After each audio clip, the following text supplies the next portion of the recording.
Feels like we're overdue for a good old-fashioned poker vlog here from Las Vegas. We've been on the road a ton, and even when we've been here in Las Vegas, we've been playing the meetup games. And even though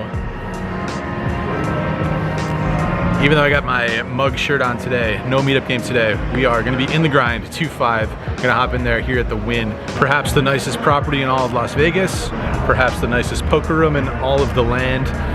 Definitely towards the top of the list. I was going through all of the vlogs from 2018. The reason I was doing that is because it's tax time for me personally. Professional procrastinator, that's me. Probably not surprising for a professional poker player to also be a procrastinator. Usually get around to paying the taxes somewhere near the deadline for extension time. Could make a whole nother video about taxes as a poker player. Been busy cranking away at that all week, so today's Friday.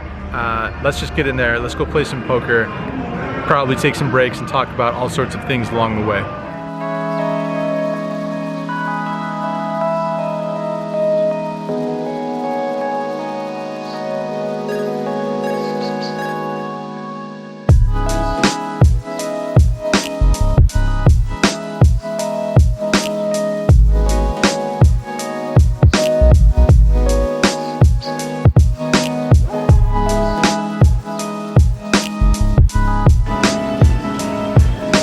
Past couple sessions for me have not gone well.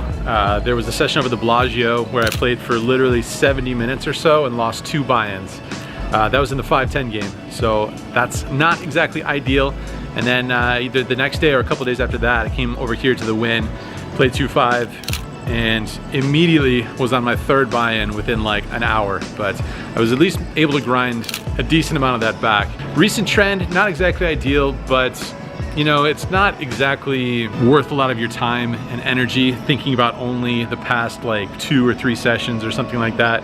It's easily done. It's understandable why you might do that, just looking at recent results. But again, it's just always got to be looking at the long-term picture, zoom out on the graph and see what's up, and then remember that you are massively up, winning in the long run. And hey, we're alive. We live in Las Vegas. We're playing poker. Things are good. So even though recent results not exactly ideal, doesn't really matter. Just try and not focus on that too much, and that's what I am doing tonight. A few hands here to dive right into. In this first one, there's a couple limps. We looked at an ace-10 of spades in the small blind. Definitely don't hate just completing it, but I like to you know, add a little variance to my evening. Rates to be the best hand after 2 limpers. I mean, we could be up against a couple pocket pairs or something, but we're never going to be in too bad a shape, I don't think. So I make it 35, and only the first limper makes the call. Flop comes Queen A3 rainbow with 1 spade. Classic down bet spot. I make it 25, and the limper calls. Turns a pretty good one for us. It's an offsuit jack, so we pick up the double gutter here. Gonna go ahead and size way up now. Going to bet somewhere around the pot or over the pot a little bit, maybe. Bet $175. Unfortunately, my opponent does not agree with that sizing at all, and he goes ahead and jams all in for $500. Pretty frustrating, kind of an annoying spot because we have a bunch of equity here, and I don't think we're gonna be able to proceed.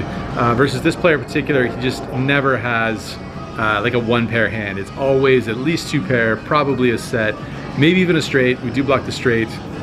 So very likely that he has a set here. So if we happen to make a pair of aces on the river, very unlikely that that's good. He could already have a straight. So even if we happen to hit a 9er on the river, 9 ball, might not be any good. Just gonna have to let that one go for this price. In this next hand, I open up King Jack offsuit in the cutoff. The button and the big blind make the call. So 3 ways to flop of Queen 9-7 with 2 spades. The big blind leads out, leads right into us for $35. Not gonna go anywhere with a gutter ball to the nuts and an overcard, so I make the call and the button folds. Heads up to a brick on the turn. Once again, he bets $45. Pretty cheap price. Could do a couple things, but I'm just gonna flat. Maybe see what happens here on the river. River's an interesting card. It's an offsuit 8, and my opponent puts in an interesting bet size on the river. Again, he only bets $45, so he doesn't look super strong here. He could have a wide array of hands here that I would imagine lean mostly towards single pairs, and he's just trying to originally see where he's at and then put out some blocker bets here on the turn in the river. So he's got maybe like $300 beyond his wager here on the river. We have a blocker to the nuts, and it seems unlikely that he has a very strong hand here. We also have king high, no showdown value, one of the worst hands we're gonna have. So time to apply some pressure here. I go ahead and rip it all in there, just jam. And he takes a look at my stack, see that I covered him, and then he folds. So happy with that one, glad that one worked out. One more fun one here. We looked down at 8-6 of spades from under the gun, playing 7-handed. I opened it for $20. Probably could maybe find a fold here on a full ring table, but 7-handed can get away with a couple additional hands, I think. I make it 20 to go and we get 2 callers. We flop a flush draw on the King Jack 5 with 2 spades. Going to continue here for another small sizing of at $20 and both players call. Turn seems kind of favorable for our hand. It's a 7, offsuit 7, so we add an open-ender to the flush draw. Again, time to ramp up the sizing here. I make it $150 this time on the turn. Player in the middle thinks for a little bit and then he folds. Player behind him folds right away. Taking this one down with 8 high. So getting a little adventurous here in the 2-5 game at the win, going back in for more fun. Although I'm probably gonna switch tables. You know, it's a pretty bad sign when even the dealer comments on how little action there is in the game. That's what's going on. We're seeing a lot of chops here. It's still August, it's the end of August, but we're still in August in Las Vegas, one of the slowest months of the year. So might have to try and find a different game. Might have to game select a little bit more actively here. We'll see.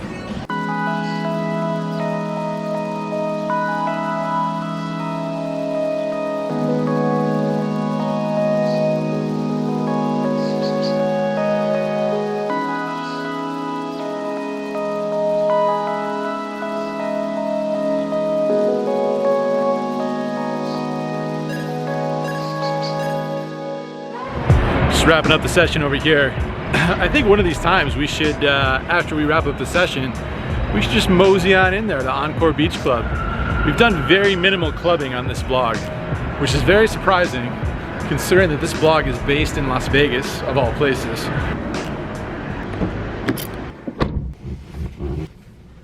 All right guys, since I said that we are creating a proper poker vlog here, you know what happens in my poker vlogs. Let's get back to our roots. Let's go grab a beer somewhere you guys haven't been yet.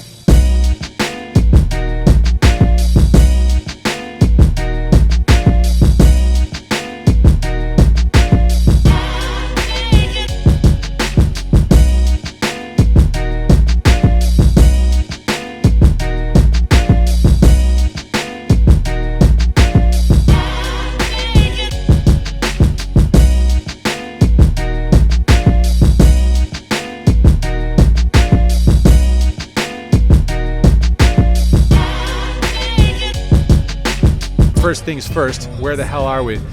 This is a place called Rebar here in downtown Las Vegas. God bless downtown Las Vegas, such a cool place. We're here on Main Street, which splits off of Las Vegas Boulevard down right where the Stratosphere is. Take Main Street, head towards downtown, and you'll find this place called Rebar.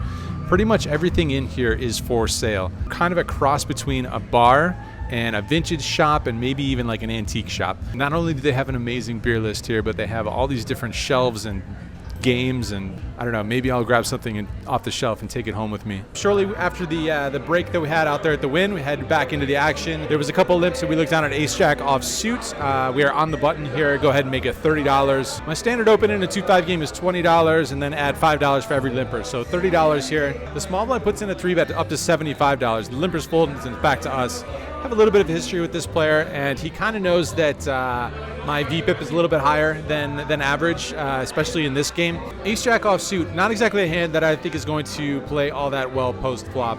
Even though we are in position, and even though it is a small 3-bet, with the factor that this opponent in particular, I think, might be getting after me a little bit, since I could be very well getting after the limpers on the button. I'm going to go ahead and put in a 4-bet. I'd rather use this hand as a bluff with the blockers to some good hands. So I go ahead and put in a 4-bet to $190. My opponent thinks for a little while and folds. So very happy with that result. I actually thought about calling in position and taking a flop and seeing what happens. Probably not a terrible idea. For that price, I think folding is probably the worst of the options. Calling is maybe only a little bit better, but really happy with my 4-bet there, and of course happy with the result.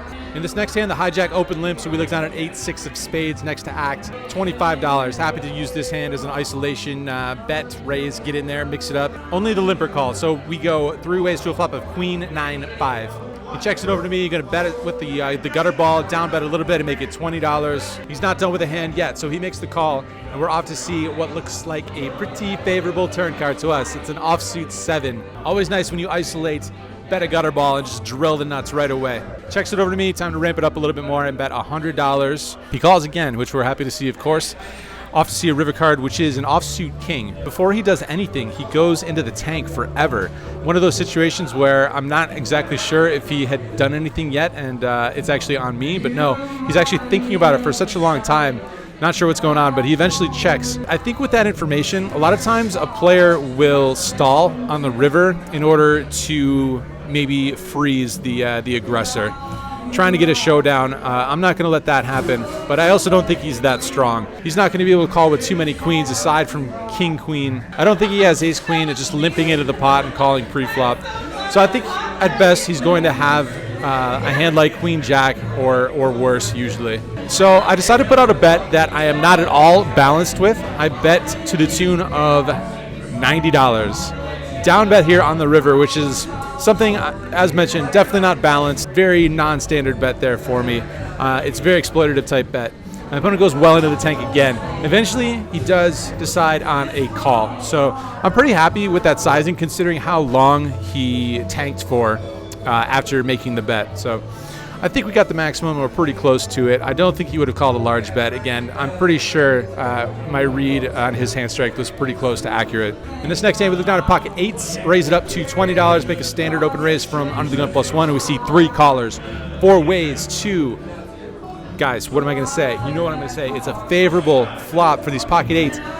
We're up to our old tricks. It's queen 8-8. We're flopping quads. What a vintage Andrew Neeme vlog we have here. Flopping quads at a bar in downtown Las Vegas. The small blind checks, and I'm not going to check it this time. I've sort of created a pattern here of down betting the flops on my C bets.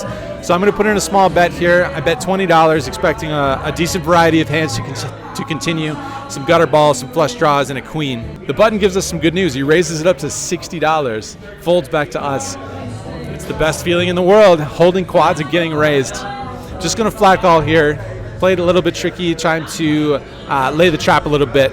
Turn is the 3 of hearts, so the front door flush comes in. I'm going to mix it up here again. I'm going to try and play a little bit tricky and a little bit exploitative. I bet $30 here, lead into him on the turn card. He thinks for a little while and then he flat calls. The ideal river card would be a queen here, in which case I would probably just open pile, $800 or whatever it is effective on the river, but it's close, but it's not a queen. It's an offsuit jack on the river. I'm definitely going to put some money in here. I don't think we can just pile it in, so I'm going to make maybe a little bit more standard of a bet here. I bet $125. Not a big bet. We know he doesn't have an 8. There's not too much else that he's going to be able to go crazy with. I think he probably, if he had a flush, would have dumped a lot more money in on the turn, facing that very tiny bet. So once again, I think he has top pair here. My opponent thinks for a little while before making the call. So we get to show down the quad 8s, and we get to drag a pot here with them as well. In this next hand, I get at least a little bit carried away. So keep that in mind as we head into this hand and we see an early position raise to $20. The small blind calls. We look down at Jack 9 suited in the big blind standard call here. 3 ways to a flop of king, queen, 7, 1 spade. The small blind leads right out, leads into us for a small bet of $20. We have a gutter ball and backdoor flush draw, so can't go anywhere here. I make the call, and the initial raiser folds. So we are heads up to a turn card, which doesn't change too much. It's the 5 of clubs. This time he puts out another small bet of $30, and there is a flush draw on board now, and it doesn't seem like he's representing a whole lot of strength. Might suspect that if he did have a strong hand, he would check to the initial raiser, try and put in that check raise. Oftentimes people will do this with one pair, trying to either see where they're at or keep the pot small, put out some blocker bets. Jack high doesn't have any showdown here. We have some equity, but not a lot that I don't really want to rely on. I decided to put in a raise here, pounce on that a little bit and make $110 to go. And without too much hesitation at all, my opponent calls. We're off to a river card which pairs the 7, offsuit 7, checks it over to me. Interesting spot, could give up here, or we could try and be a hero here. We don't block any clubs, so that makes me want to go for it. Also having Jack high and continuing to try some new and different things, decide to go ahead and put in a bet and make it $310 here on the river. My opponent snap calls. There's no thought going into this whatsoever. I show the Jack high proudly show that Jack high, and my opponent shows King Jack offsuit. So I'm not sure there was any sizing that was going to get the job done. His kicker doesn't play, he doesn't seem to give a shit about that. He came to Las Vegas to not fold top pair, so maybe look for a better spot there, and maybe not get too carried away with these gutter balls and without any without any initiative. I don't know, who knows. Definitely got carried away there, but found some run good in different spots, and overall mostly happy with how I played. Would like to have that hand back and probably not go quite so crazy. Maybe just call in position and try and play some river cards, but at the end of the day, not too upset about it. We are into this game for $1,500. We don't add on from our initial buy-in.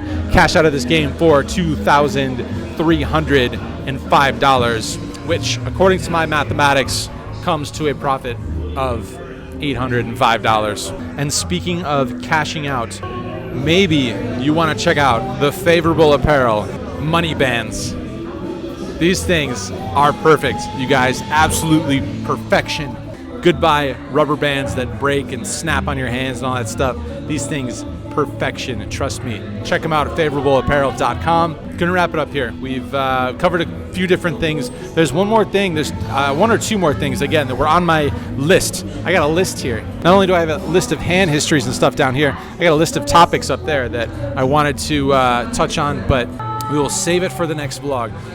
And there will be more vlogs. My rate of uploading is not exactly where I want it to be. Like to do a lot more things and stay in much better touch with you guys. I want to do more live streams. I want to make more videos and all that stuff. So cheers, guys. Thanks for stopping by. Thanks for getting a Moneyband, which comes in a pack of 3, so you should probably get yourself a pack. And thanks for all that stuff and everything. Okay, cheers, guys. See you soon.